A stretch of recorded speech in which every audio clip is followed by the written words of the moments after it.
Good morning, UPB OptionMillionaires.com. How's everyone doing? It's February 24th. It's a Monday, and it's very early in the morning. This V-bottom, I talk about V-bottoms throughout the rally that we've seen, the 2009 lows, namely back in November of 2012, when Abenomics took hold. It's the Abenomics inflate until we get to 2% inflation rate there over in Japan. So we got that beautiful V-bottom. This is what I was talking about on Twitter. And where do we go from here? We're going to consolidate for a week and a half like we saw back at the end of 2013 into the start of this year? Or are we just going to continue to the upside? That's going to be interesting. I wanted to bring up ESI. This is the blog at OptionMillionaires.com. A couple weeks ago, talked about the support line. Go to the blog there. Look it up. What was the name of the post? You go to StockTwits.com, and right now I just highlighted that post in the chart. Saying we're going to bounce here is at $28, and look at the move we had. I also got into the $30 calls at 45 cents, and they closed at $4.30, almost a 10 bagger, 900% gain there. So hey, woo! TLT.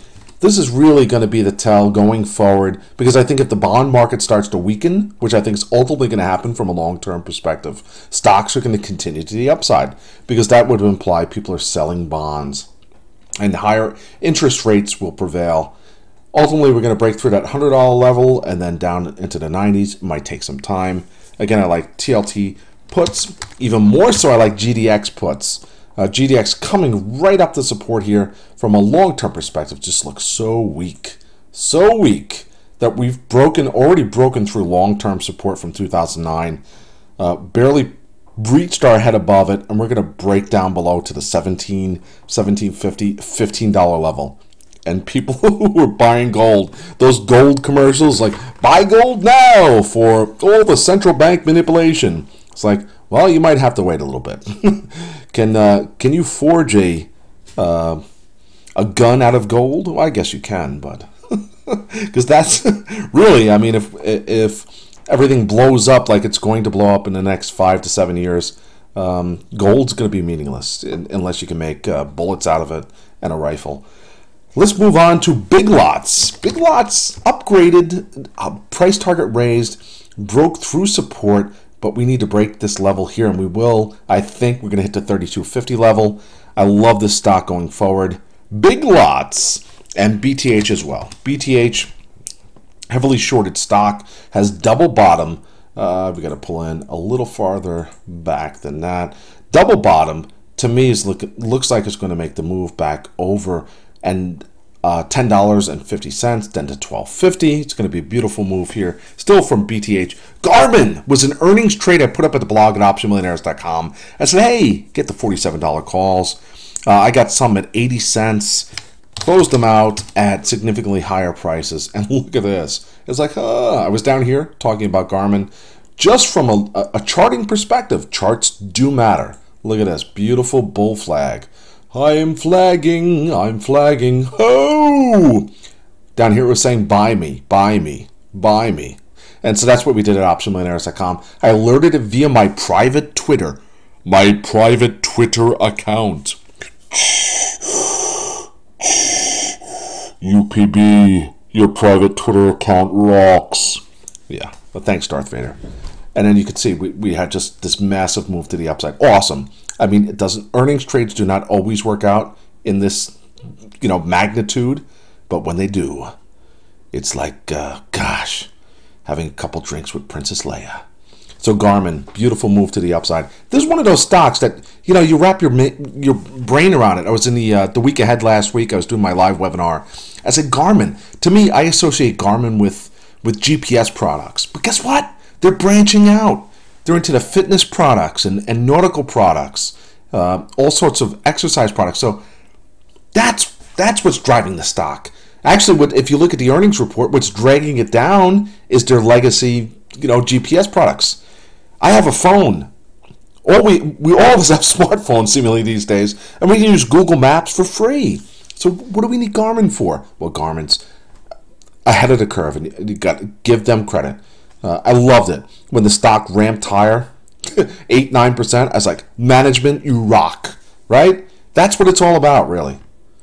when you're trading stocks. Like management came through, awesome. So I love Garmin. I don't know if the stock's going to keep going higher, but I love you, Garmin. Let's move on to some other charts here. How about Google, which continues to burst to new all-time highs, seemingly on a daily basis? When, if ever, is this stock going to pull back? I have no idea. I have no idea.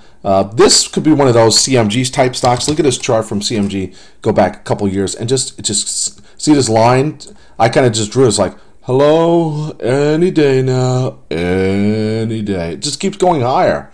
You go back from even a longer term perspective. Look at the candles. It's like, hello, hello. I'd rather buy a little more. Okay, hello. You know, just same thing with Google.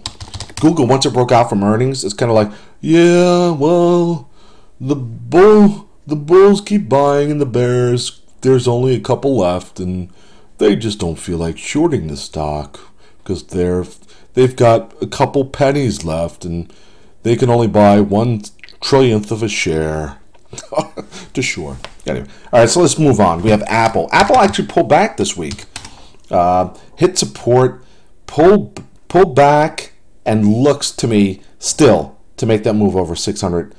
Love Apple. USO, oil. We had it recently where and look, we broke through resistance. So we're looking for higher prices here for oil.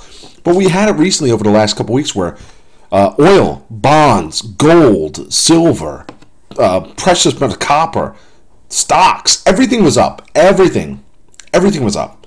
I told people in the chat, I was like, you got to nail, if you value yourself as an individual, nail yourself down because someone will buy you. I'm just kidding. It depends how much you're worth, I guess. So we're going to see that diverge a little bit. We're going to see at some point where bonds are going to sell off, stocks are going to go up, or vice versa. And then we have precious metals going to get hammered, destroyed, and we're going to see stocks rise. I think FCX still shaping up to be a very bearish move to the downside. Maybe we'll get to this $35 level, but when we do, we're going to fall to the downside. So, all right, well, we do have earnings reports this week, kind of dying down. I'll cover that in my next video.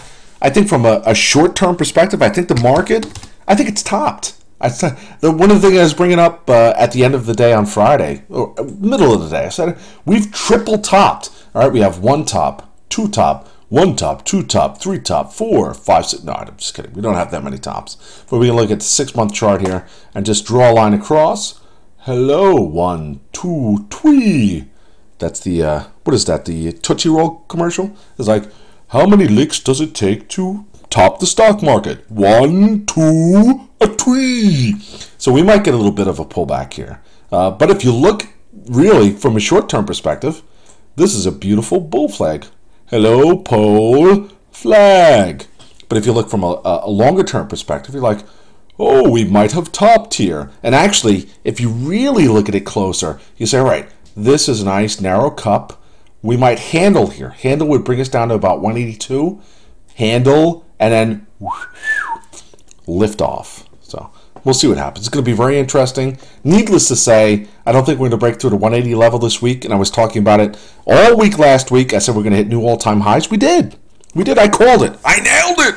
Actually, if you look back in 164 back in August, right down here, see down here, when James T. Kramer from the Starship Crash and Burn, no, CNBC, said to sell. He was saying sell. Yeah, he said sell, sell. Everybody was saying sell. Go to Stock Twits.